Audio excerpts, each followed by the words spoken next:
Les premières manifestations en Tunisie, au Maroc, etc., mais surtout en Tunisie, en Égypte, c'était les ménagères, c'était votre maman, hein, c'était votre tante, hein, c'était votre sœur qui avait pris sa casserole et qui en a eu marre de ne pas pouvoir acheter du sucre et de la farine parce que les prix étaient devenus complètement fous. Hein, qui achète aujourd'hui, qui a acheté, qui achète ça depuis 2007, hein, depuis 4 ans? C'est la JP Morgan, c'est la Goldman Sachs. Hein. Le problème, si vous voulez, c'est que les pays comme l'Algérie, la Tunisie, etc., payent le sucre techniquement au même prix que nous, alors que les salaires moyens, si vous voulez, chez vous, ne sont pas du tout les mêmes qu'en Allemagne, en Angleterre, etc. Donc la population est bien entendu est la plus touchée, hein, et c'est vous, hein, les pays sous-développés ou en cours de développement, hein, comme ils disent, qui sont les premiers touchés. Et chez nous, ça va arriver, je pense, l'année prochaine. C'est juste une question de temps. Hein. Mais ce sont les femmes qui ont déclenché cette révolution parce qu'elles ne pouvaient plus s'acheter de la farine. Hein. C'est très très important ça. N'oubliez pas, la Révolution française a commencé avec des manifestations des Parisiennes qui ne pouvaient plus s'acheter du pain. Hein, parce que la farine était devenue trop chère, le blé était devenu trop cher, etc. C'est très important de savoir ça. Alors, à l'époque de la Révolution française, la JP Morgan n'existait pas, hein, précisons-le. C'est parce qu'il y a eu une suite, et il y a eu 3 ou 4 années, je crois, de très mauvaise météo et de très très mauvaises récoltes. Hein, donc les prix avaient effectivement valsé et c'était un ensemble de choses qui a fait que. Mais la Révolution française a commencé avec les femmes qui ont commencé à taper sur leur casserole, hein, et à émasculer, hein, les boulangers. Donc en Égypte, en Tunisie, etc., c'était exactement la même chose. Hein, et ensuite, ça a dégénéré en grande révolution. Il ne faut jamais oublier ça. Hein, ce ne sont pas les hommes qui commencent la révolution, ce sont les femmes, hein, avec leur rouleau à pâtisserie, si j'ose dire.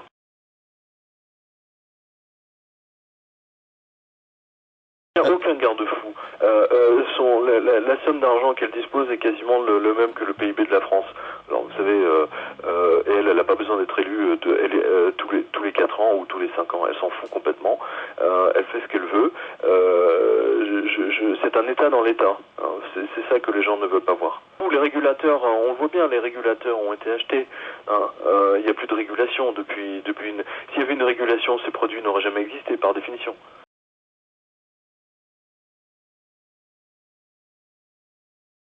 Bien sûr, il faut acheter de la terre, de l'or et surtout de l'argent, mais surtout avoir la maison avec le jardin, avec le potager, quoi. Je crois que c'est la chose la plus importante.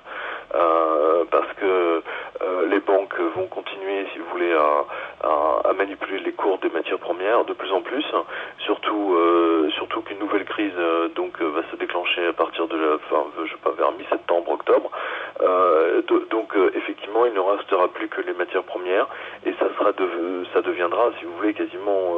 moi j'ai peur que ça devienne véritablement inabordable et que ça déclenche en effet d'autres révolutions. De toute façon, n'oubliez pas, déjà en 2008, plusieurs multinationales et des banques avaient fait monter artificiellement le cours du riz. Hein. Je ne sais pas si, en général, les gens oublient ça très vite, mais moi je l'ai pas oublié parce que on a vu quand même une série d'émeutes de la faim en Afrique, mais là pour le coup c'est tout en bas de l'Afrique, alors que vous avez vu que maintenant les révolutions elles sont dans les pays arabes, donc ça a remonté. Vous me suivez? Et donc si vous voulez, cette vague elle remonte, elle repousse, elle va venir en Europe.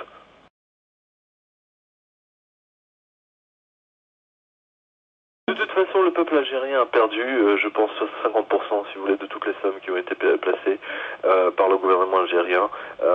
Tout gaz, etc. Tout a été perdu. Hein. Depuis 2008, depuis 2007 en fait. Hein, vous avez vu que les places financières, c'est de pire en pire. Et attendez-vous à ce que ça s'écroule à nouveau au mois d'octobre. Donc, je dirais que tout cet argent, il n'est pas parti, il a bien disparu quelque part, comme on dit, hein, et il ne faut pas chercher bien loin où il est. Hein, mais il est certainement pas... je pense que le gouvernement, enfin ceux qui ont pris cette décision de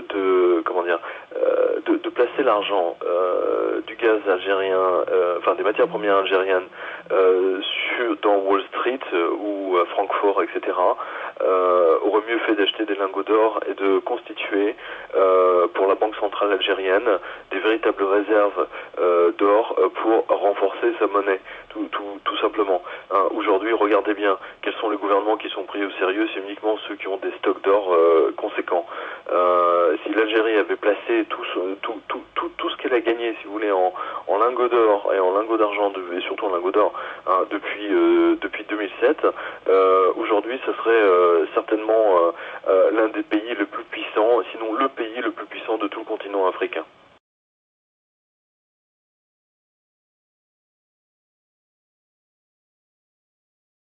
Le Venezuela avait toujours été en tête, si vous voulez. N'oubliez pas, Standard & Poor's, Fitch, etc. ne font que le jeu, si vous voulez, de l'intérêt du gouvernement. Surtout Moody's, hein. Ils sont à la pote du gouvernement américain. D'ailleurs, regardez bien, le patron de Standard & Poor's a été viré hein, il y a 10 jours.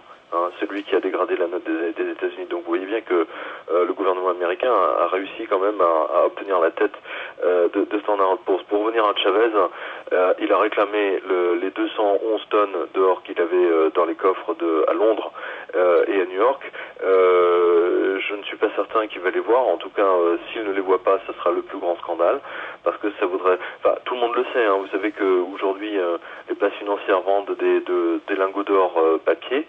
Hein, ils ont vendu pour grosso modo 80 lingots d'or en papier pour un lingot d'or vrai qu'ils avaient dans le coffre. Donc ça aussi c'est une immense escroquerie. Et donc le fait que Chavez réclame 211 tonnes, eh bien ça fait un appel d'air. Hein, donc c'est le jeu des chaises musicales. Et puis là tout le monde, là il y a des morts en ce moment même, surtout à Londres. Donc d'autres pays vont réclamer leur or qui est gardé à Londres, etc. Ou à New York. Et d'ailleurs on se demande pourquoi des pays ont besoin de mettre leur lingot d'or à New York ou ailleurs. Pourquoi ils le gardent pas chez eux? Je veux dire, ça montre bien le peu de confiance techniquement qu'ils ont, quoi, dans leur propre, dans leur propre sécurité ou dans leur propre pays. Mais toujours est-il que de toute façon, les cartes vont être véritablement redistribuées là, dans les 3-4 prochains mois. Ça, c'est une évidence. Chavez a tout intérêt effectivement à récupérer son or. Ça, c'est clair. Et l'Algérie aussi.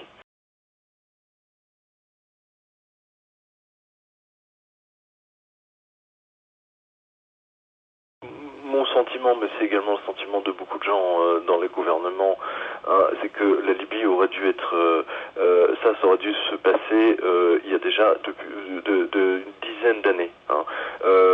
Il faut quand même pas oublier que Kadhafi était financé le terrorisme à tire-larigot. C'était même sa spécialité. À Tripoli, il y avait même un bureau de la révolution. Il suffisait d'y aller en disant voilà, je vais poser des bombes ici ou là-bas, hein, et vous vous retrouviez avec $1 million sur votre compte hein, pour vous acheter tout l'équipement, les bombes et tutti quanti. J'exagère à peine. Donc ce qui se passe là-bas, malheureusement, aurait dû se passer beaucoup plus tôt. Et ça, moi je pense plutôt que de critiquer l'OTAN, les Algériens, les Tunisiens, les Égyptiens feraient mieux de faire le ménage chez eux, si j'ose dire. C'est-à-dire que ça aurait été plutôt à eux d'aller faire le ménage en Libye. Je suis toujours étonné à quel point les pays africains ou du Moyen-Orient, etc., dépendent de l'Occident pour, comment dire, ils attendent que ça se passe, quoi. Je n'ai jamais compris. Sincèrement, je n'ai jamais compris. Pourquoi une telle soumission de la part du continent américain à l'Occident? Je n'ai toujours pas compris.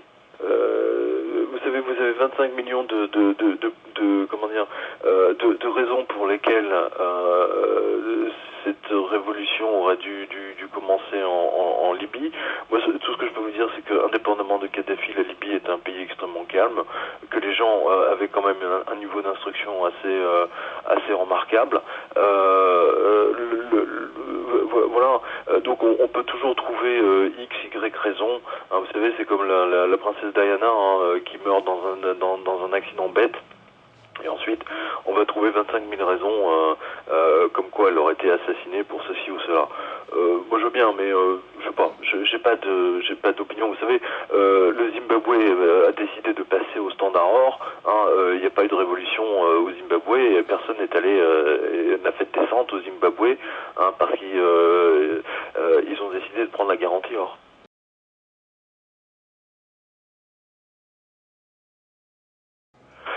Alors là, franchement, s'il y avait des gens, des politiciens intelligents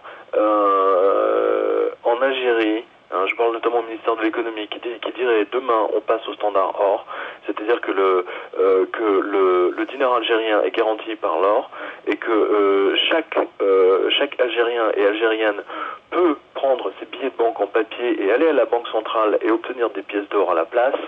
Alors croyez-moi que là, l'Algérie deviendrait le pays le plus important du continent africain. Et c'est clair que ça donnerait le coup de l'indépendance financière de l'Afrique une fois pour toutes. Ça, c'est clair.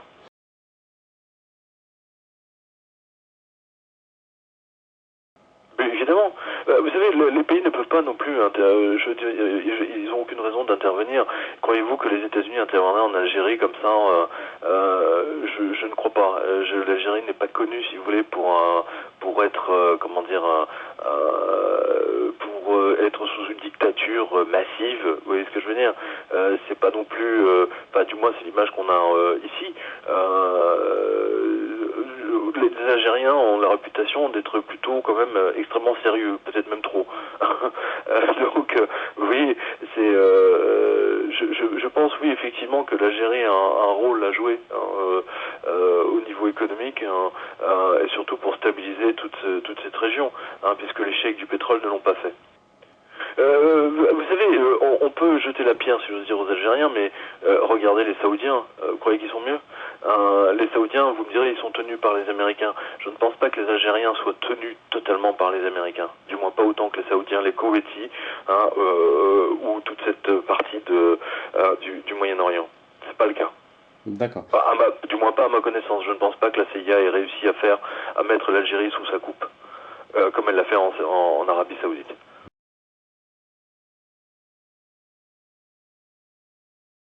On n'a pas besoin d'attendre 2012, on y est déjà. Regardez ce qui va se passer là en septembre-octobre. Octobre risque de voir Wall Street littéralement exploser. Donc regardez, qui aurait dit par exemple qu'il y avait des émeutes pendant 4 jours à Londres? Qui? Si on vous avait dit pendant 4 jours Londres deviendrait incontrôlable, personne ne l'aurait cru. Et pourtant c'est exactement ce qui s'est passé.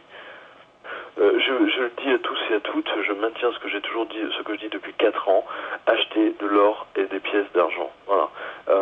C'est la seule chose qui vous sauvera, c'est tout. Tout le papier, tout ce que vous avez en papier, c'est du papier toilette, ni plus ni moins.